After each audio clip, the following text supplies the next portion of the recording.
the real issue that we face, is that when they turn up at home with a search warrant signed by a deputy registrar, it's not worth a tin of shit.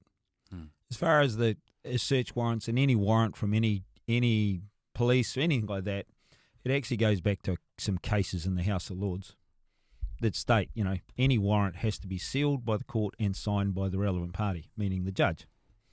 A deputy registrar on a piece of paper, really? And so basically, if you understand that process of going, trespassing, fuck off. Well, we can do whatever. No, you can't. It says in your own law that you need a warrant sealed and signed. Go and get it. When you get it, you can come back. Otherwise, you're just trying to trespass on my land. And this is the case with every... But it gets accepted all the time. People go, this must be legit. Yeah, totally. Absolutely. I mean, the idea of telling people who turn up to search your place with a piece of paper that they can't is beyond most people's understanding of what's within their ability to do. Would they not just force their way in anyway, thinking that they're in the right? Well, I've seen them stop dead. Really? In their tracks, yeah. When they're told that. Well, when there's a sign on the gate, and see that trespass sign under your own Trespass Act 2.2, you have to show the right process. Okay? You bring your process here properly. Now, they don't do that. They go away, the police don't, they just put a number on their thing, and they don't go to the courts, they don't ask for, because the judges don't give them. Because the judges know bloody well they get themselves in trouble without the right information. Right, but if you then let them in and they discover things... well, there you go. Did you let them in or invite them in? And then this is this entrapment that they use after that. And that's what we're all caught with. And so we're all living in fear of these bloody shiny, buttoned, people turning up thinking they've got all the rights and everything to do whatever on your property. And they threaten. Man, do they threaten. And the biggest issue is getting some turnaround back onto them. You can make this stuff go away, but when this behaviour gets completely out of hand, the system won't deal with the system. It'll just, even if somebody's been horrendously badly behaved, it just fades away. Just go around here, go away. Yeah. What is the backdoor connection and the ties between the fertiliser industry and the Commerce Commission? Like, what do you imagine's going on there? Look, it's just is it an old boys network? What does it look like? Well, it's a small country. Okay, we're in a tiny. Everybody knows everybody. Yeah. Like inside an industry, like if you talk about biological or regenerative farming or something like that, and you talk to a company or whatever else, they'll know just about everyone else that's in the game. Every now and then a new one pops up and whatever.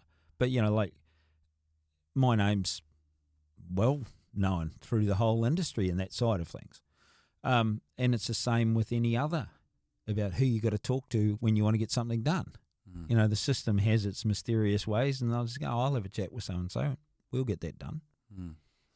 Was the biggest flaw in their case when they take the approach of misleading misrepresentations, was the biggest flaw that there was nothing misleading, essentially, because if you looked at it and tested it, you could see it was true? Yeah, totally. That's why they don't want to they don't take you to court for claims, false and misleading claims, because then they would have to prove the product didn't work, and that's the problem, because it does. Well, then what was the official reason for taking you to court then?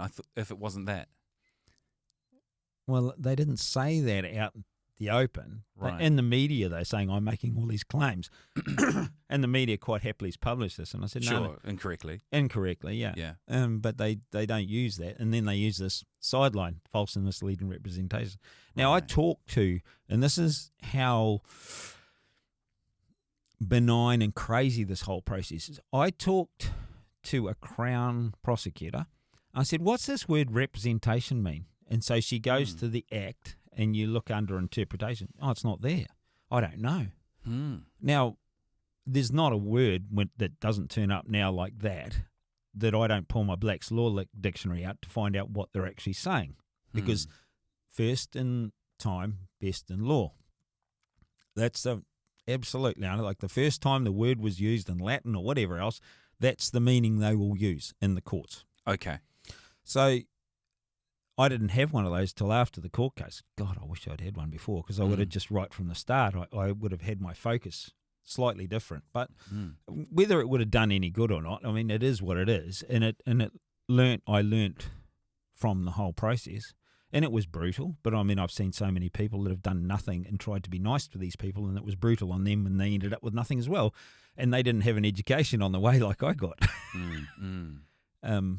So yeah, no, it's a big thing to know what you're dealing with, and so this Crown prosecutor didn't even know that because the word wasn't in the act, that in my situation now, it's not in the act, okay, and I'd just go and grab my dictionary.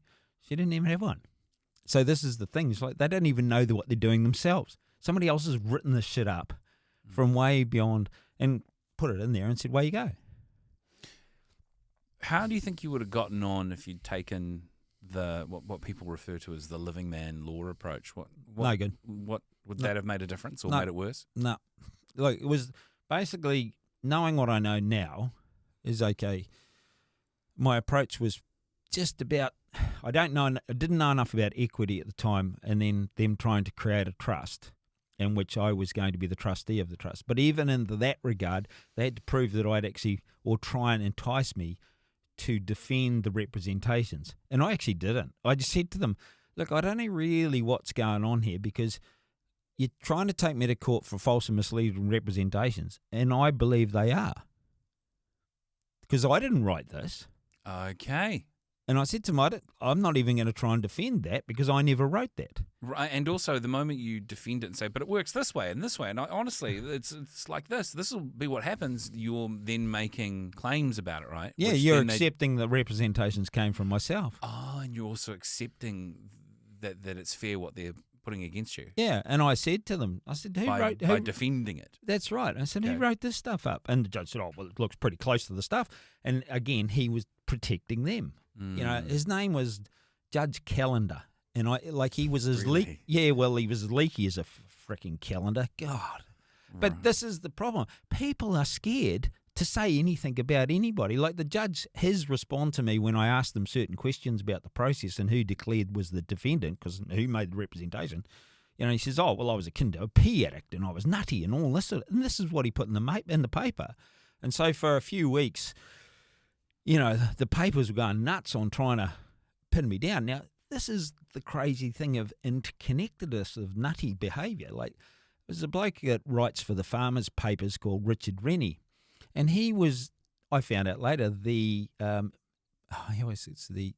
was doing work for the expert witnesses, promoting him and he was writing about me in the paper about how bad I was, but he was the promoter of the expert witness. And so one day when this little prick rang me up, I said, why don't you get off your ass and come and have a look at the farm? He wouldn't. I could see Tauranga from where he was sitting from the farm. That's how close we were. I said, why do you not get off your ass and come and have a look and I'll show you? He wouldn't come. Yeah, we're just down the road. Yeah. Yeah. So, you know, like when you look at the whole process, you're going, you filthy little bit of stuff. Yeah. And I went after his editor after the case for what he was doing. And I said to him, look, you're in hot water here because you're using the expert witness promoter to write articles about me, and he's supposed to be independent, and you're publishing it. And, oh, shit, he didn't like that idea either. You know, but this is the level of skullduggery. Now, this is the thing. Now I know how to shut a lot of the stuff down when people go, oh, this is what's happening, and you just go there. You'll hit the button, and it might take a couple of times, but they'll just scuttle off and disappear. And it doesn't matter whether it's the council or anyone else. If they turn up without relevant material, warrant or whatever, there's a process. You write back to them and say, look, can you give me this? Can you give me that?